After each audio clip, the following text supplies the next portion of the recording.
Doctor रामकेशरी, क्योंकि आप एक अच्छे डॉक्टर हैं, एसएमएस अस्पताल में भी हैं, लेकिन सर मुझे ये बताएं कि क्योंकि हमारी आम जनता है, शायद उनको नहीं पता कि इनके सिम्टम्स क्या होते हैं, ऐसे क्या सिम्टम्स जिससे उसकी पहचान हो सके, क्योंकि बहुत सारी बीमारियां चल रही हैं, किसी को बुखार आ रहा है तो किसी को उल्टियां हो रही, किसी को लूज मोशन हो रहा है, ये बीमारियां और भी ज़्यादा बढ़ रही हैं सिर्फ डेंगू की वजह से। तो क्या सिम्टम्स होते हैं और कब तक हमें डॉक्टर्स के पास जाना चाहिए दिखाने के लिए?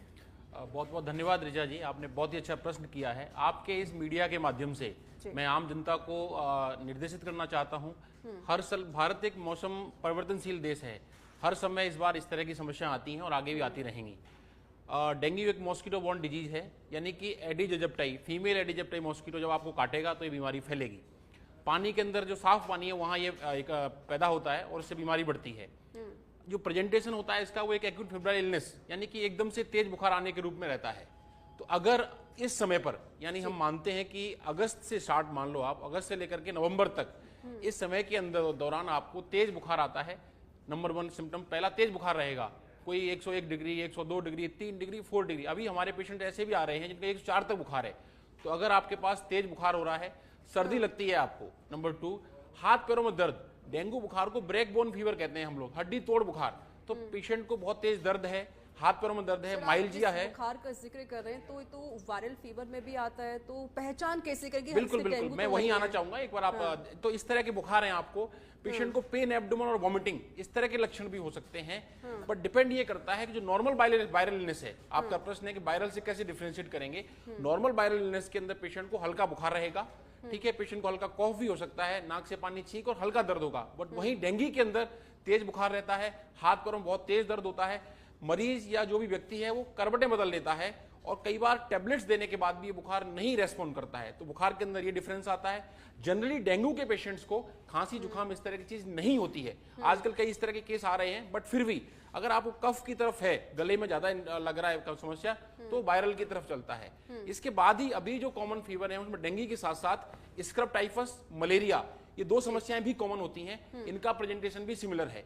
इसी बीच मैं यही कहना चाहूंगा कि अगर आपको तेज बुखार है, आपको जोड़ों में दर्द है, बॉडी में दर्द है, उल्टी और पेट दर्द की समस्या है, तो एक बार अपने आसपास जहां भी जिस तरह से चिकित्सक उनसे आप मिलिए। आपके फिजिशियन चिकित्सक ये देख करके डिसाइड करेंगे आपको क्या बीमारी है, और अगर जरूरत है तो हमें डॉक्टर्स को भी ये डिफरेंशिएट करने के लिए टेस्ट करना चाहिए कि हमारा पेशेंट क्या ये डेंगू से सफर कर रहा है, क्या मलेरिया से सफर कर रहा है, क्या ये स्क्रब टाइफस है, या फिर नॉर्मल वायरल इलनेस है। आजकल बहुत सारे पेशेंट्स इसी चीज में रह जाते हैं कि साहब नॉर्मल वायरल बुखार है, समय पर उचित इलाज नहीं लेते। और मैं आपको बताऊं कि जनरली डेंगू के प्रेजेंटेशन 60-70% केस में ये माइल्ड और एसिम्प्टोमेटिक ही होते हैं। अगर समय रहते हुए उचित तरीके से इलाज लिया जाए तो इस बीमारी को काफी हद तक ठीक किया जा सकता है। आप फिजिशियन भी हैं और एक बहुत सारे पेशेंट आपके हॉस्पिटल में आते हैं, व्यवस्थाएं एसएमएस में किस तरीके से हो रखी हैं?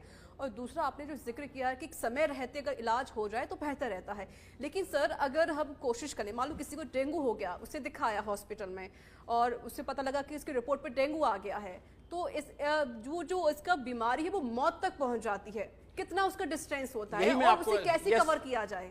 यही मैं एक्सप्लेन करना चाहता हूं कि अगर डेंगू के अंदर उसको डेंगू हो गया, डेंगू पॉजिटिव है, तो डरने की कोई आवश्यकता नहीं है।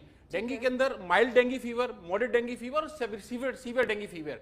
यहाँ आपके चैनल के माध्यम से आम जनता को यह मैसेज देना चाहता हूं एक चिकित्सक होने के नाते कि देखियो, हमें चिकित्सकों को भी, आम जन को भी, बिकॉज ये महामारी का रूप है, हर साल आती है, हर व्यक्ति की एक जिम्मेदारी है यह तय करना होगा कि मेरा पेशेंट या मेरे परिवार का व्यक्ति सीवियर डेंगू के अंदर नहीं जाए। यानी कि what are the critical science for severe dengue, that should important.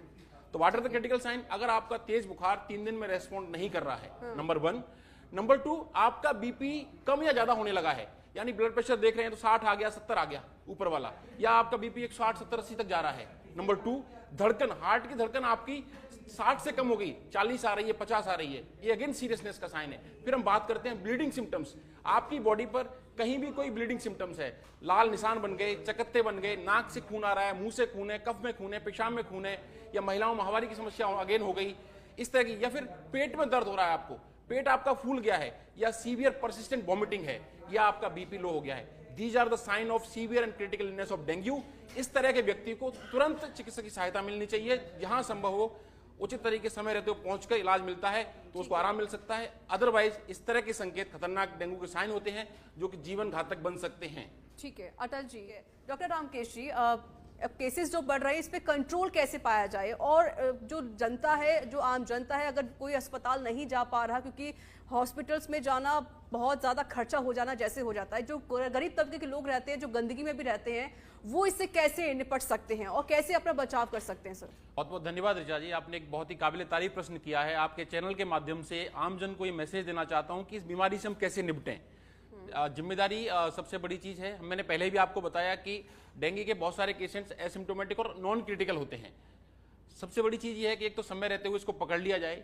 दूसरी चीज आती है कि बीमारी, देखिए आप, इसका इलाज कितने लोगों का करना, हर साल मैं आपको WHO के आंकड़े बताऊंगा, 40 करोड़ लोग भारत के अंदर इस बीमारी से सफर करते हैं। कितने, how much, 40 crore, 400 million people every year.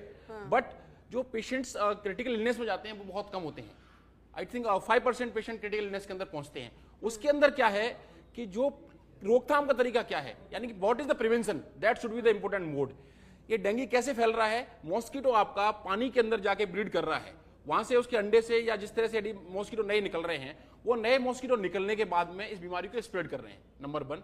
दूसरा चीज, जहां पर केस डिटेक्ट हुआ है, फॉर एग्जांपल आज मेरे गांव के अंदर, मेरे घर के अंदर, परिवार में कोई एक व्यक्ति केस डेंगू का पॉजिटिव हुआ है, उस केस का डिटेक्शन हो गया तो उसके आसपास कहीं ना कहीं वो मॉस्किटो है, तो वहीं चांसेस ज्यादा बनती है कि वो बीमारी वहां से स्प्रेड करेगी।